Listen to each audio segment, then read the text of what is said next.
వాగర్ధాయో సంపృక్తో వాగర్ధ ప్రతిపత్తయే జగతః పితరౌ వందే Parvati పరమేశ్వరౌ. Shri Mata Telugu YouTube channel ప్రేక్షకులందరికీ కూడా నా హృదయపూర్వకంగా నమస్కారాలు. ఈరోజు మనం 2026 ఈ యొక్క ఆంగ్ల సంవత్సరంలో రాశి ఫలితాలు ఏ విధంగా ఉన్నాయి అని తెలుసుకునే ప్రయత్నం చేద్దాం.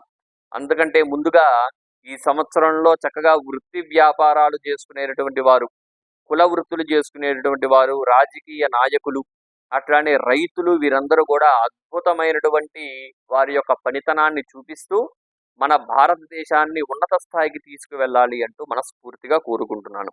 అట్లానే మీలో ఎవరికన్నా జాతక సమస్యలు ఏదైనా ఉంటే కింద కనిపిస్తున్నటువంటి వాట్సాప్ నంబర్లో నాకు మెసేజ్ చేయండి. నేనే మీ జాతకాన్ని చూసి చక్కగా మీకు మీ యొక్క జాతకాన్ని కూడా విశ్లేషణగా నేను మీకు వివరంగా చెప్పే ప్రయత్నం చేస్తాను. శ్రీమాతా తెలుగు యూట్యూబ్ ఛానల్ని లైక్ చేయండి, మన ఛానల్ని సబ్స్క్రైబ్ చేసుకోండి. మీ స్నేహితులకి, మీ బంధువులకి ఈ యొక్క ఛానల్ని కూడా వారికి షేర్ చేయవలసిందిగా కోరుతున్నాం. ఈ 2026 సంవత్సరంలో అన్ని రాసుల వారికి అద్భుతమైనటువంటి ఫలితాలు వచ్చి వారి కుటుంబంలో ఆ పరమేశ్వరుడి యొక్క అనుగ్రహం ఉండాలి అంటూ మనస్ఫూర్తిగా కోరుకుంటూ ఇక మనం రాశి ఫలితాల్లోకి వెళ్ళిపోదాం. ఇప్పుడు కర్కాటక రాశి వారికి ఏ విధంగా ఉందో తెలుసుకుందాం. కర్కాటక రాశి వారికి చూసినట్టయితే 2 జూలై దాకా కొంత ఇబ్బందులు తప్పవు, కొంత జాగ్రత్త వహించండి.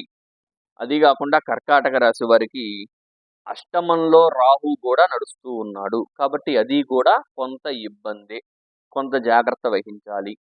మీకు ఈ యొక్క ధూమపానం కానీ మద్యపానం అలవాట్లు ఉన్నవారు వీటిని ఆపేయండి. ఎందుకంటే వీటి వల్ల మీ యొక్క హృదయానికి కానీ అట్లానే లంగ్స్కి కానీ ఏదన్నా అనారోగ్య సమస్యలు వచ్చే అవకాశం ఎక్కువగా ఉంది. అది కాకుండా ఈ యొక్క కర్కాటక రాశి వారికి అష్టమంలో రాహు యాక్సిడెంట్లు చేయడం కానీ, అనుకోకుండా మీకు ఎప్పటి నుంచో ఒక రోగం ఉంటుందో తెలియదు, మీకు ఒక్కసారిగా ఏదో టెస్ట్ చేసుకుంటే బయటపడే ఇటువంటి సమస్యలు కూడా మీరు ఎదుర్కొనే అవకాశం తప్పకుండా ఉంది. కాబట్టి కొంత జాగ్రత్త వహించడం చాలా ఉత్తమం. ఆ తర్వాత చూసినట్టయితే వీరికి ద్వితీయంలో కేతు నడుస్తున్నాడు. ఇక్కడ తెలియకుండా ధన ఖర్చు, ఇక్కడ మీకు తెలియకుండా ధన ఖర్చు వస్తూనే ఉంటాయి కానీ డబ్బులు ఏదో రకంగా ఖర్చు చేస్తూనే ఉంటారు. అది కాకుండా నవమంలో కూడా శని ఉండడం వల్ల కొంత మీ యొక్క ఇంట్లో సమస్యలు కావచ్చు. అది కాకుండా ఇక్కడ గురువు కూడా ప్రస్తుతం వ్యయంలో ఉన్నాడు కాబట్టి కొంత అనుకూలత లేదనే చెప్పాలి. కర్కాటక రాశి వారికి కొంత జాగ్రత్త వహించండి. చక్కగా భగవంతుడికి ఆరాధన చేయండి. వ్యాపారంలో కొంత ఇబ్బందులు ఉండే అవకాశం ఉంది. ఏదైనా సరే 2 జూన్ తర్వాతే వీరికి అద్భుతమైనటువంటి ఫలితాలు వచ్చే అవకాశం ఉంది. అప్పటిదాకా కొంత జాగ్రత్త వహించండి. వ్యాపార, ఉద్యోగ, ఆదాయ, రుణ, రోగ, విద్య, సంతానం, అట్లానే వివాహము, వీరందరికీ కూడా కొంత జాగ్రత్త వహించండి. ముందుగా వ్యాపారస్తులకి అంత అనుకూలత లేదు ప్రస్తుతం, కొంత జాగ్రత్త తీసుకోవాలి.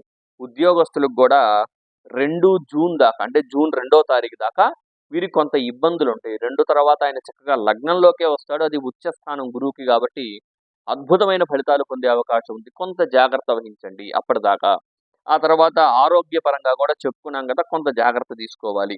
విద్యార్థులకి ముఖ్యంగా చూస్తే ఈ జూన్ 2వ తారీఖు దాకా కొంత ఇబ్బందులు ఉండే అవకాశం ఎక్కువగా ఉంది. విద్యార్థులకి కొంత జాగ్రత్త తీసుకోండి. ఏదన్నా కాలేజీ మారాలన్నా, కాలేజీలో ఏదన్నా మీరు కొత్తగా జాయిన్ అవ్వాలన్నా, ఉన్న కాలేజీ మారి వేరే చోట కాలేజీ కావచ్చు, స్కూల్ కావచ్చు, ఉన్న కాలేజీ కానీ స్కూల్ కానీ మారాలన్నా ఇవన్నీ కూడా కొంత ఆలోచించుకొని మీరు నిర్ణయాలు తీసుకుంటే బాగా మంచి ఫలితాలు ఉంటాయి. అలా మంచి ఫలితం పొందాలి అంటే కొంత సమయం దాకా ఎదురు చూస్తూ ఉండాలి. సంతానము, వివాహము ప్రయత్నాలు చేసే వారికి కూడా జూన్ 2వ తారీఖున అద్భుతంగా ఉంటుంది అనే చెప్పాలన్నమాట. ఏదైనా సరే ఈ 2026 సంవత్సరంలో ఈ యొక్క కర్కాటక రాశి వారికి అద్భుతంగా ఉంది కొంతవరకు అని చెప్పొచ్చు అనమాట. ఎప్పటిదాకా? జూన్ 2వ తారీఖు దాకా. అప్పటిదాకా కొంత ఇబ్బందులైతే ఉండే అవకాశం ఉంది.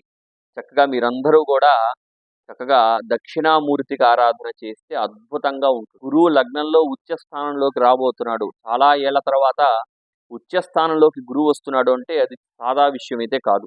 అది మీ రాశి అవ్వడం మీ యొక్క అద్భుతమైనటువంటి అదృష్టం అనే చెప్పాలి. కాబట్టి కొంతకాలం అయితే ఈ ఇబ్బందులు తప్పవు. కాబట్టి కొంత జాగ్రత్త తీసుకోండి. ఈ సంవత్సరం అంతా కూడా అద్భుతమైన ఫలితాలు మీరు పొందుతారు. కాబట్టి ఈ యొక్క కర్కాటక రాశి వాళ్ళు ఎవరైనా ఉంటే ఈ వీడియో చూస్తున్నవారు మీ యొక్క ఫ్యామిలీ, ఫ్రెండ్స్కి ఈ వీడియోని షేర్ చేయండి. అట్లనే మన ఛానల్ అయితే సబ్స్క్రైబ్ చేసుకోండి. ఈ వీడియో ఇంకింతేనండి. మన ఛానల్‌ని సబ్స్క్రైబ్ చేసుకోండి. ఈ వీడియోకి ఒక లైక్ చేయండి. ఈ వీడియో ఇంకింతేనండి. నమస్కారం. సెలవు.